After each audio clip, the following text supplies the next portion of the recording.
Às 6h12 da manhã de uma terça-feira, eu estava novamente sentado à mesa da cozinha, com uma barra de granola pela metade, um relatório de escalonamento de cliente do tamanho de um recibo da CVS e um fone de ouvido praticamente fundido à lateral do meu crânio. Minha terceira ligação do dia era com um cliente em Frankfurt que queria reclamar de uma violação de SLA, que tecnicamente nem havia acontecido. Como sempre, eu resolvi tudo. 10 minutos depois, o contato de Manila me avisou sobre um acúmulo de formulários de integração presos na brilhante ideia de fluxo de trabalho digital de alguém. Eu também dei um jeito nisso. Era rotina. Por 5 anos, fui o motor silencioso que impedia que nosso maior contrato desmoronasse. Nunca pedi reconhecimento, não fiz alarde, apenas entreguei resultados. Enquanto o resto da empresa corria atrás de modismos ágeis e reorganizava as cadeiras de praia no Titanic do PowerPoint, eu estava apagando incêndios reais com minhas próprias mãos e um post-it encharcado. O fundador, quando ainda mandava de verdade, certa vez me chamou de sua rede de segurança com dentes, e disse isso na frente do conselho. Eu ri na hora, mas sabia exatamente o que ele queria dizer.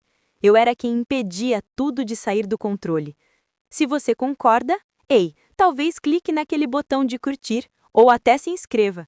Afinal, 95% de vocês só assistem até o final mesmo. Isso realmente ajuda a equipe por trás das cortinas a continuar trazendo essas histórias. Certo, chega de propaganda. Vamos voltar aos destroços. A verdade é que o controle silencioso funciona, até que alguém ache que gritar é o mesmo que liderar. E aí surgiu Chase. Ele apareceu como um canhão de confete saído de um catálogo da NBA. Dentes brancos, mocassins sem meias, uma fixação por planilhas e um ego tão grande que merecia um fluxo de integração próprio. O pai dele, velho amigo de golfe do fundador, mexeu os pauzinhos para colocá-lo no cargo de vice-presidente de operações antes mesmo que ele soubesse o que era conformidade. Cruzei com ele no corredor no segundo dia. Estava tentando conectar o celular à impressora do escritório. Disse algo como, você deve ser a Susan. Ouvi dizer que você praticamente é essa conta. Sorri. Nós dois sabíamos que aquilo não era um elogio. No começo, ele era só charme e apertos de mão constrangedores. Mas, em um mês, começaram as reuniões das quais, de repente, eu não fazia mais parte. E-mails enviados a clientes sem revisão. Mudanças de processo que ignoravam completamente as cláusulas do contrato, como se a gravidade fosse opcional. Ele me colocava em cópia em anúncios que afetavam minha equipe e depois fingia não me ouvir quando eu pedia explicações. Em determinado momento, chamou meu trabalho de bagunça operacional herdada num canal do Slack da empresa. Eu sequer fui marcada. Virei motivo de piada. E o pior é que as pessoas começaram a ouvi-lo, porque ele tinha um cargo, um queixo quadrado e um slide com a palavra sinergia em fonte 42. Ele usava a confiança como se fosse perfume. E a maioria dos executivos, cansados ou distraídos demais, deixava que ele espalhasse isso por toda parte.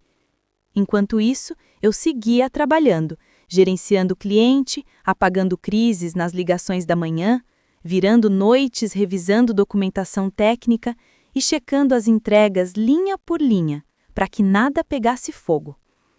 Minha equipe sabia o que estava acontecendo, mas fomos instruídos a nos alinhar à visão do Chase e embarcar na tal transformação. Que transformação? Pegar uma conta estável e lucrativa e jogá-la num liquidificador chamado otimização de custos. Eu não confrontei. Ainda não. Observei e documentei. E quando ele chamou meu fluxo de trabalho de inchado, eu apenas sorri e assenti. Deixei o garoto se virar sozinho. Mas admito, na terceira vez que fui cortada de um projeto, senti aquilo rastejar no peito e sussurrar. Eles não querem mais você aqui. Mesmo assim, eu ainda tinha poder. Eles só não sabiam disso. E Chase, ele estava prestes a descobrir o que acontece quando você confunde silêncio com submissão. Na primeira vez que Chase reescreveu meu cronograma de projetos sem me consultar, Achei que fosse um erro de principiante. Na segunda, imaginei que fosse puro ego. Na terceira, quando ele redirecionou uma fatura de 4 milhões de fornecedores para força-tarefa ágil de um amigo, percebi que não era inexperiência, era puro privilégio fantasiado de blazer da J.C. Crew. Chase não perguntava, ele decretava. Certo dia, entrei e encontrei uma nova ferramenta de fluxo de trabalho instalada para minha equipe, sem aviso, sem testes, sem checagem de integração. Apenas um link no Slack com a legenda Testing. É mais limpo, bem mais limpo. Nem sequer tinha controle de versão dos documentos. Os analistas perderam 3 horas só tentando descobrir como enviar os PDFs corretos. Apontamos os riscos. Eu apontei várias vezes. Mantive uma checklist. Etapas de escalonamento faltando, permissões de acesso a dados confusas, uma integração de API com mais furos que um campo de golfe. Enviei para o jurídico, dei uma cópia a ele. Chase respondeu uma única vez. Vamos resolver na hora. Velocidade acima da perfeição, Susan. Velocidade acima da perfeição. Ótimo slogan para uma pizzaria. Péssimo para um contrato de serviço multimilionário com cláusulas de clawback. E então, veio o e-mail. Aquele que ele mandou para todo o departamento. O assunto, Eficiência Operacional Fase 2.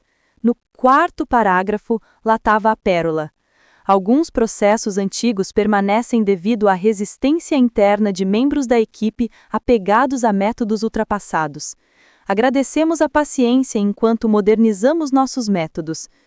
Ele não me citou nominalmente, mas convenhamos, eu era a única líder de operações restante desde a integração do contrato original. Foi um tapa na cara, disfarçado de post-it passivo-agressivo. Um dos meus analistas júniores me mandou uma mensagem logo em seguida. Era sobre você? Eu não respondi. Em vez disso, abri o contrato do cliente, porque Chase já andava comentando sobre terceirizar a implementação do projeto para fora do país.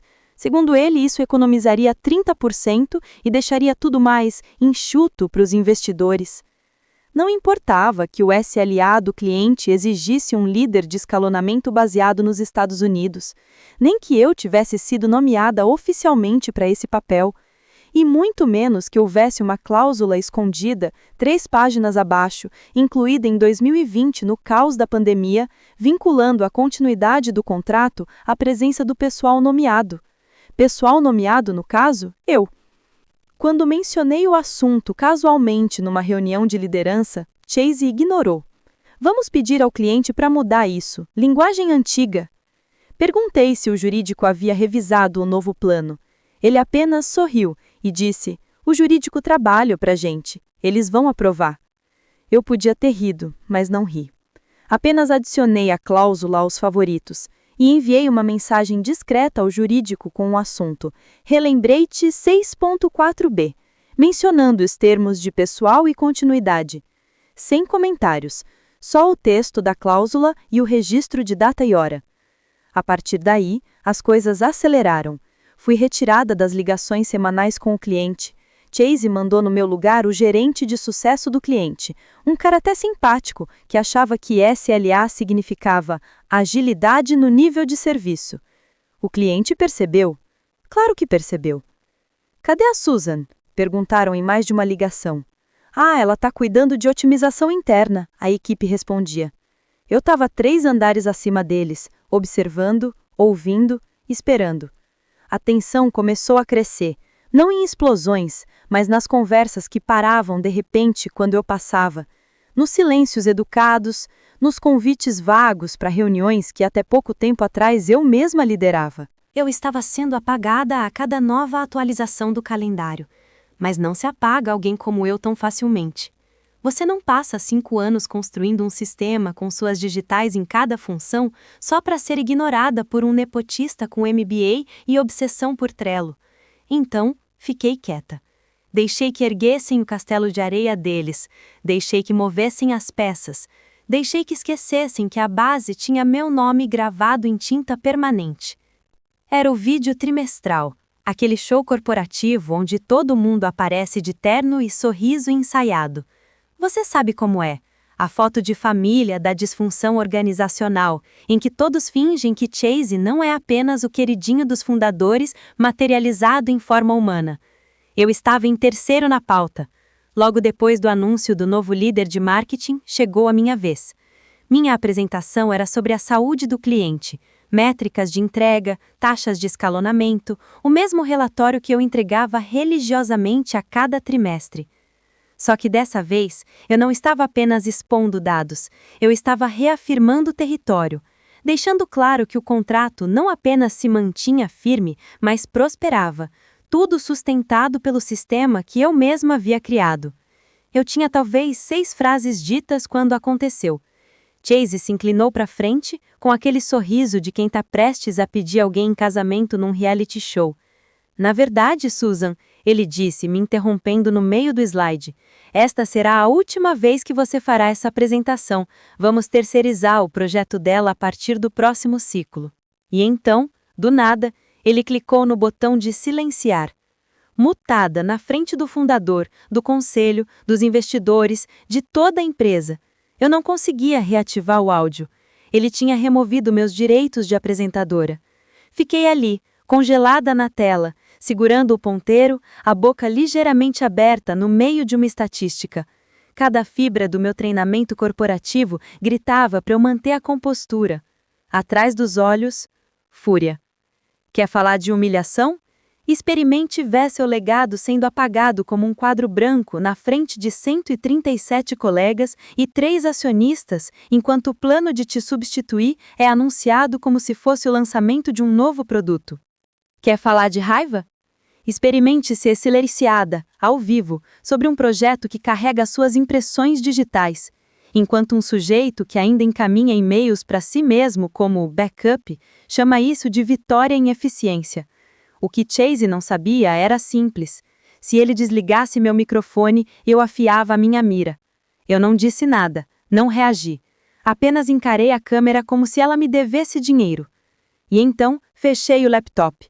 Zoom no meio, sorriso cortado no meio, sumiu. Deixei o silêncio no ar. Deixei que ele tropeçasse pelo resto do meu relatório como um bêbado tentando ler um mapa de tesouro. O que a maioria não percebeu, e o que Chase também não notou, foi o conselheiro jurídico 2 quadradinhos à frente. Ele se inclinou logo depois, pegou uma caneta e começou a anotar. Eu vi antes de sair. Sua expressão não era de dúvida, era de cálculo. Porque ninguém silencia uma pessoa sem consequências, especialmente quando o nome dela está na cláusula que protege a maior fonte de receita da empresa. Eu não fui para casa naquela noite. Fui direto à minha velha pasta chamada Continuidade. Abri o contrato, o verdadeiro, aquele que eu mesma ajudei a redigir durante o caos de 2020. Um contrato que dizia, de forma clara e jurídica, que se eu pedisse demissão voluntária, o cliente poderia rescindir o acordo, sem taxas, sem arbitragem, sem atrasos previstos na cláusula 22. Eu era a peça central. E agora, toda a empresa tinha visto Chase anunciar minha irrelevância publicamente, diante de testemunhas, sobre uma licença de Zoom que registrava tudo. Foi então que comecei a planejar, não por vingança, mas por libertação. Era abril de 2020. O mundo estava remendado com fita adesiva, fermento natural e memes sobre papel higiênico. Nosso maior cliente ameaçava abandonar o contrato se não providenciássemos um líder dedicado ao escalonamento. Lembro-me de estar no quarto de hóspedes, transformado em minha sala de guerra, em uma ligação com a chefe de gerenciamento de riscos, uma mulher chamada Tânia, que não tolerava tolos nem atrasos. Suas palavras exatas foram: precisamos de continuidade. E completou: Susan, não apenas no cargo, mas pessoalmente, manteve essa operação viva. Se você sair, nós saímos. Na época, eu estava tão atolada em prazos que nem percebi o quão rara era aquela frase. Procurei o jurídico. Elaboramos a cláusula. Modelo padrão no início. Recurso de escalonamento dedicado, sujeito a acordo mútuo, blá blá blá. Mas Tânia respondeu com o texto em vermelho, adicionando 3 palavras. Susan Reynolds. Nosso advogado levantou uma sobrancelha. Está certeza? Perguntou. Está vinculando a uma pessoa, não a um cargo. Ela nem hesitou. Sua empresa vende estabilidade, e ela é estabilidade, então deixem assim. Seção 6.4b. Continuidade do pessoal nomeado. Não era apenas um gesto simbólico, nenhum detalhe de RH. A cláusula dava ao cliente o direito unilateral de encerrar o contrato sem multa se eu pedisse demissão. Não se fosse demitida, se eu renunciasse. Eu não pensava nisso havia anos. Era só mais uma das 1000 camadas de proteção que havíamos incluído quando o mundo pegava fogo. Chase, claro, nunca leu a versão original. Só conhecia os resumos polidos, aqueles que faziam tudo parecer simples e automático. Depois que o silêncio do Zoom ecoou pela empresa inteira, eu abri o contrato de novo. A minha cópia. Não a que estava na pasta compartilhada, aquela revisada pelo assistente administrativo dele. A versão real. Estava lá. Página 47, parágrafo 2. Se Susan Reynolds, responsável pelo escalonamento, pedir demissão voluntária, o cliente reserva-se o direito de rescindir este contrato imediatamente, sem qualquer obrigação, aviso ou penalidade financeira. Você já leu uma frase que fez seu sangue gelar e logo em seguida ferver? Eu fiquei encarando aquelas palavras por um bom tempo. Depois tirei uma captura de tela. Salvei uma cópia em PDF. Enviei ambas para o meu e-mail com o assunto 6.4b, Segurança.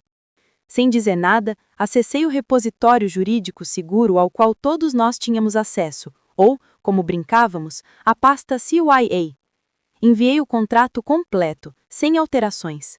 Adicionei uma observação nos metadados da versão original, executado em abril de 2020. Não mandei aviso, não anexei comentários ácidos, apenas deixei o arquivo lá, carimbado com data e hora, respirando em silêncio no canto do servidor corporativo, esperando. Na manhã seguinte, cheguei ao escritório com 2 cafés, um para mim e outro para ninguém em especial. Cumprimentei a recepcionista, conversei com o cara da portaria sobre o elevador quebrado, fiz o papel direitinho. Mas algo havia mudado, porque conhecimento é uma coisa, influência é outra. E naquele momento eu tinha as duas, misturadas com calma e estratégia. Ele tinha um botão de silenciar. Eu tinha uma cláusula. Vamos ver qual dos dois sobrevive no tribunal. O RH me chamou 2 dias depois da emboscada no Zoom, com a voz trêmula como se tivessem ganhado uma loteria em meio a uma negociação de reféns. Entrei com um café gelado na mão e sentei como se não tivesse nada mais urgente para fazer, porque tecnicamente não tinha. Chase já tinha eliminado metade das minhas atribuições. A representante de RH, a Dana, começou com o clássico discurso corporativo. Oi, Susan, só queríamos retomar a ligação de terça-feira. Acho que pode ter havido um pequeno mal-entendido. Eu deixei o silêncio se estender até o desconforto tomar conta. Ela tentou de novo. Sobre o anúncio do Chase, ele não quis dizer aquilo de forma pessoal. Sabe, ele ainda é novo por aqui, está tentando se adaptar ao jeito das coisas. Pisquei. Ele me calou bem ali, na frente do quadro, Dana. Ela me deu aquele sorrisinho padrão de RH, o tipo que diz: por favor, não nos processe, apenas absorva esse abuso emocional como parte do time. Em seguida, ela estendeu o galho de oliveira. Talvez pudéssemos apresentar essa transição como uma mudança estratégica, queremos mantê-la envolvida durante a transferência. Tomei um gole do meu café. Vão me demitir? Ela abriu a boca e depois fechou. Não, claro que não. Você continua empregada. Nós valorizamos o seu trabalho. Tradução? Esperamos que você não transforme isso em um problema. Levantei-me e foi o fim. Do lado de fora daquela salinha envidraçada de conciliação do RH, minha equipe já começava a se desintegrar. Jake, meu analista sênior, me abordou perto dos elevadores. Susan, o pessoal está surtando. Ouviram falar da cláusula. É verdade? Fiz uma pausa. O que exatamente você ouviu? Que o cliente pode sair sem penalidade se você pedir demissão. Não confirmei nem neguei. Apenas disse para ele manter a calma e não mandar nada por e-mail pessoal. Não vamos dar a eles uma desculpa para iniciar auditorias de segurança, falei. Então, chegou a mensagem. Um advogado júnior, inteligente, nervoso, provavelmente ainda pagando a faculdade, me encurralou no corredor como se tivesse esbarrado em uma cena de crime corporativa. A voz dele era baixa, os olhos arregalados. É verdade, a seção 6.4b diz que perdemos o contrato se você sair. Não gaguejou. Você devia conferir a página de assinatura. Ele conferiu. Em poucas horas, a pasta jurídica compartilhada estava lotada de visualizações, como uma thread do Reddit que viralizou. O carimbo de data e hora do meu upload estava lá, cristalino, assinado, ainda válido, ainda em vigor. O relógio agora corria. As pessoas cochichavam. O cliente havia ficado suspeitosamente quieto. E o Chase começou a postar frases motivacionais no Slack como se tivesse acabado de descobrir o Gary Vee. Então, comecei a agir. Preparativos finais, sem drama. Esvaziei minha mesa, não com raiva, mas com a eficiência silenciosa de quem empacota os últimos vestígios de uma era. Uma bolinha anti-estresse, uma foto da minha sobrinha, minha caneca favorita com os dizeres Rainha das Operações, em letras douradas desgascadas. Limpei o teclado, apaguei o cache do navegador e deixei a mesa impecável. Deixei que imaginassem que eu só tinha saído para almoçar. Depois, abri o Zoom, não para uma reunião, mas para ajustar as configurações. Carreguei um novo plano de fundo virtual. Texto branco simples sobre um fundo preto. Nada chamativo. A partir das 9h01, eu não precisava gritar. Não precisava escrever um textão no LinkedIn. Eu só precisava aparecer uma última vez. Deixá-los ver com os próprios olhos. Fazer o advogado se inclinar para frente. Fazer o estômago dos fundadores revirar. O pavio estava aceso. E eu já me afastava do prédio. A próxima reunião geral estava marcada para as 9h em ponto. Podia sentir a tensão digital vibrando pelo link antes mesmo de alguém abrir a boca. As câmeras piscavam como refletores de palco. Conselheiros, chefes de departamento, algumas almas corajosas do sucesso do cliente, todos fingindo não saber dos rumores que corriam durante a semana. Entrei no sistema às 8h59, câmera desligada, microfone no mudo e minha carta de demissão dobrada cuidadosamente ao lado. Às 9h, Chase abriu a espetáculo. Boa tarde, pessoal. Estou empolgado para compartilhar os resultados da nossa nova estratégia enxuta. Já estamos vendo retornos com a operação offshore, menos custos, entregas mais precisas e muito mais escalabilidade. Observei seu reflexo na tela, os olhos deslizando rápido, lendo um roteiro disfarçado de improviso. Ele estava prestes a começar uma sequência de slides sobre sinergia e velocidade quando liguei minha câmera. Sem cumprimentos, sem sorrisos, sem palavras, apenas eu, olhando direto para a lente, como se encarasse cada pessoa naquela chamada. Na minha mão direita, meu crachá de funcionária, o mesmo que usei todos os dias nos últimos 5 anos, balançava como uma tábua de salvação cortada. Na esquerda, uma carta de demissão assinada, segura à altura do ombro, assinatura visível, data e hora também. E atrás de mim, o fundo preto com letras brancas, tudo em maiúsculas. A partir das 9h01, não pisquei, não sorri, não me vangloriei. Só deixei o silêncio se estender. O ambiente parecia um sistema de baixa pressão prestes a colapsar. Alguém tossiu, outro deixou a caneca cair. Chase travou no meio da frase, os olhos grudados na tela onde eu agora ocupava o centro do palco. Susan, ele disse, a voz trêmula, podemos discutir isso offline? Cliquei no mudo. Não para me interrompê-lo, para me calar. Eu não ia lhe dar o prazer de transformar aquilo numa conversa. Ele não merecia minhas palavras. O advogado estava 2 quadradinhos à frente, na visualização em galeria. Conselheiro geral, barba grisalha, sempre impassível, sempre distante. Até agora. Seu corpo se inclinou para frente, o olhar desviando para a carta, pausa breve e depois direto para o quadrado dos fundadores, que notavelmente não tinham câmera ligada, apenas as iniciais MJ. Vi tudo acontecer em menos de 5 segundos. Chase seguiu falando, algo sobre novas estruturas de liderança, fingindo que eu não tinha acabado de detonar a sala, mas ninguém ouvia. O Slack acendia no canto da tela, mensagens privadas, grupos. Um analista me escreveu: "Você realmente saiu?" Não respondi. Segurei o encadramento por mais 30 segundos. Deixei que absorvessem, que sentissem. Então, com o tempo perfeito, cliquei em encerrar reunião para mim. Deixei todos ali, flutuando no silêncio desconfortável da própria arrogância. Em uma chamada de Zoom, onde a voz mais relevante tinha acabado de se desligar para sempre. 9h01, o exato momento em que a cláusula foi ativada. Assim que me desconectei, o chat da empresa pegou fogo. Como se alguém tivesse jogado uma bomba Molotov digital no Slack. As conversas explodiram com uma rapidez que eu nunca tinha visto. Ela pediu demissão mesmo? Aquele era o crachá dela? A cláusula existe de verdade? Pânico disfarçado de profissionalismo. Emojis tentando suavizar o caos. Num canal, alguém postou uma captura do meu fundo de Zoom. No outro, o link da pasta jurídica onde o contrato completo do cliente estava guardado. Datado, intacto, até então. O fundador, Michael, assistia à reunião do escritório na Flórida, câmera desligada, provavelmente ainda de roupa de golfe. Ninguém notou que ele estava presente até o jurídico empalecer e encarar o quadrado dele.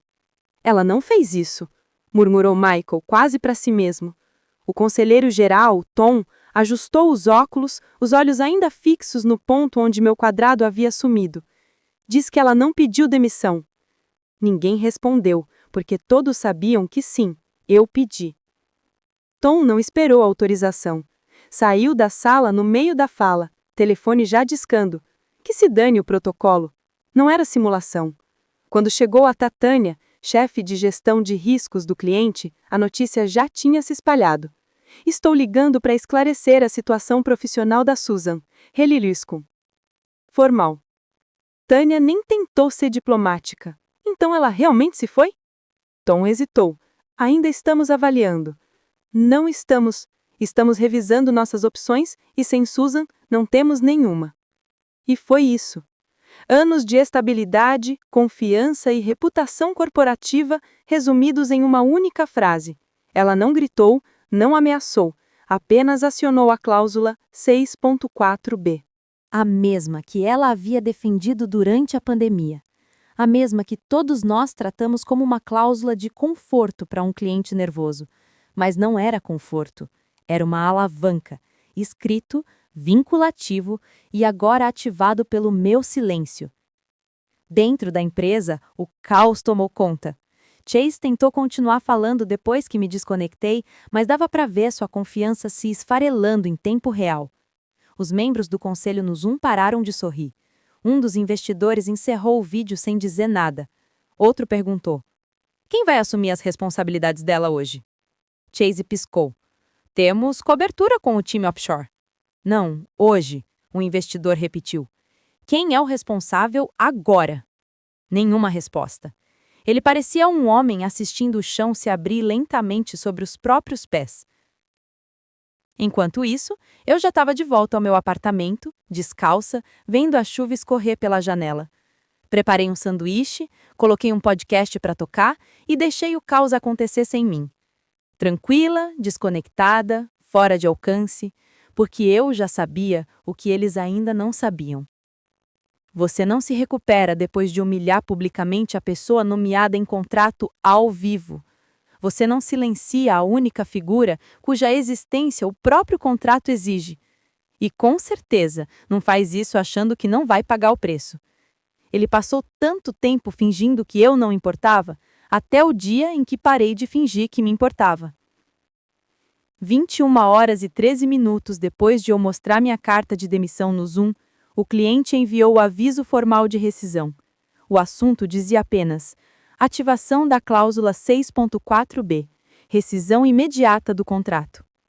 Sem negociação, sem ligação desesperada pedindo reconsideração, apenas um e-mail frio, direto, jurídico, confirmando que a conta mais valiosa da empresa, de 14 milhões de reais anuais, tinha evaporado.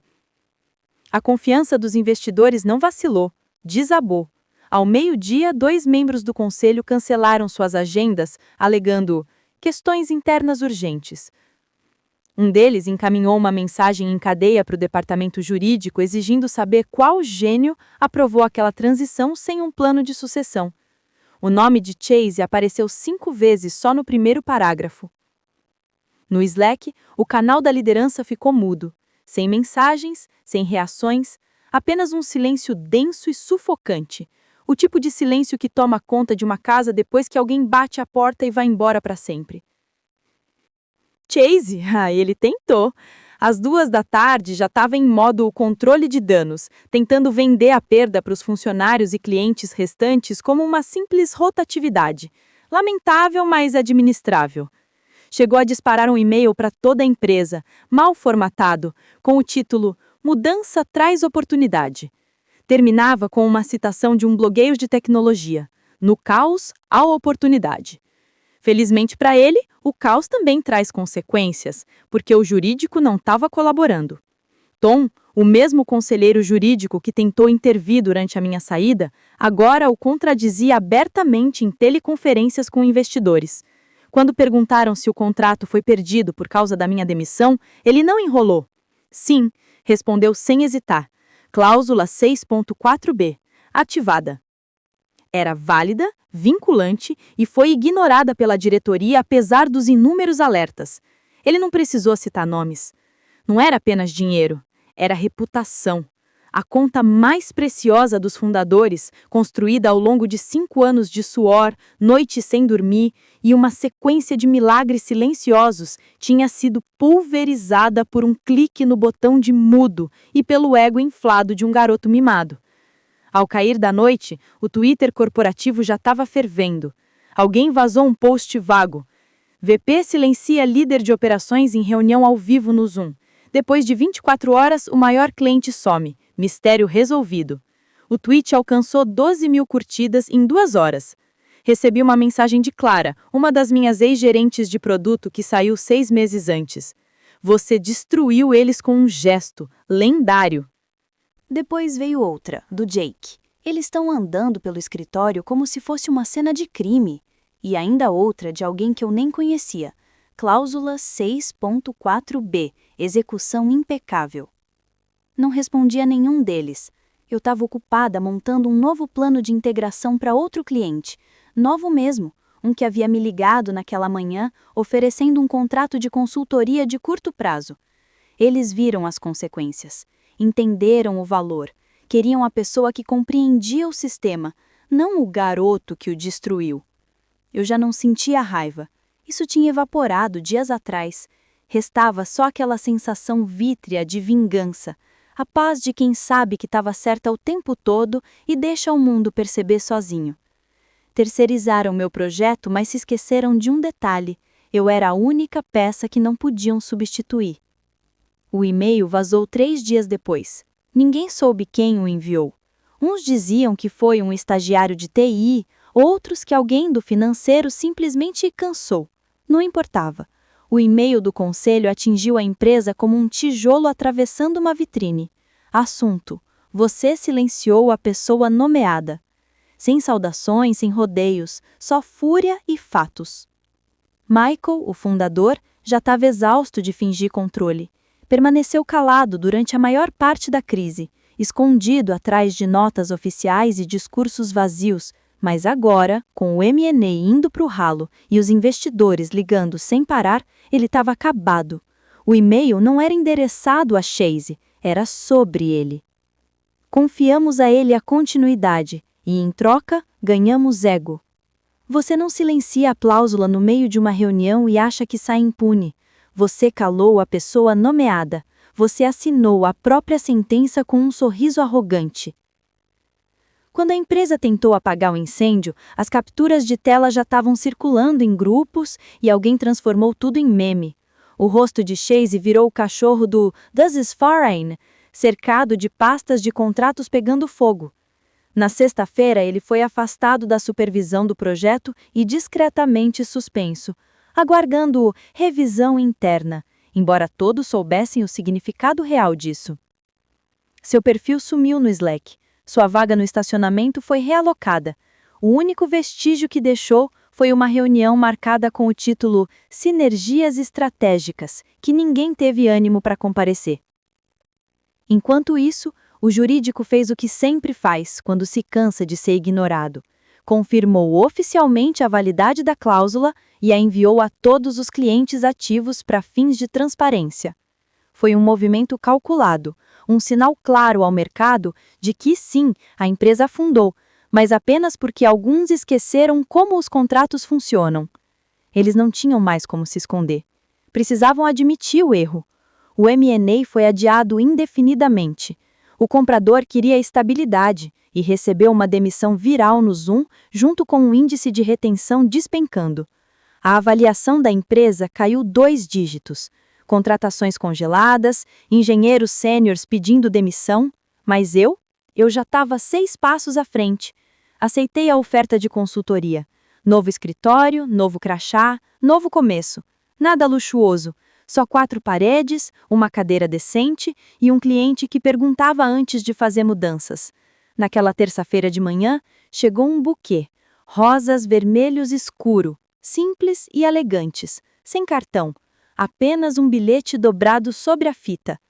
Se quiser voltar, faremos do seu jeito. Não sorri, não criei, apenas guardei o bilhete na gaveta, ao lado de uma cópia da cláusula que eles esqueceram. Engraçado, eu nunca precisei levantar a voz, só garanti que, no fim, me ouvissem. Essa história mostra que o verdadeiro poder corporativo não está apenas nos cargos ou nos botões de mudo durante reuniões estratégicas. Está no conhecimento, na preparação e na antecipação dos eventos. Susan Reynolds entendeu seu valor e o do seu trabalho, protegendo-o através de uma cláusula que a empresa subestimou por arrogância. A narrativa evidencia que confiança, paciência e estratégia muitas vezes superam impulsos e arrogância momentânea. Além disso, reforça a importância de saber quando agir e como transformar uma situação de humilhação e desrespeito em vantagem, lembrando que decisões aparentemente pequenas podem ter impactos gigantescos na carreira e na trajetória de uma empresa. Nunca subestime o impacto de regras, contratos e cláusulas que parecem pequenas.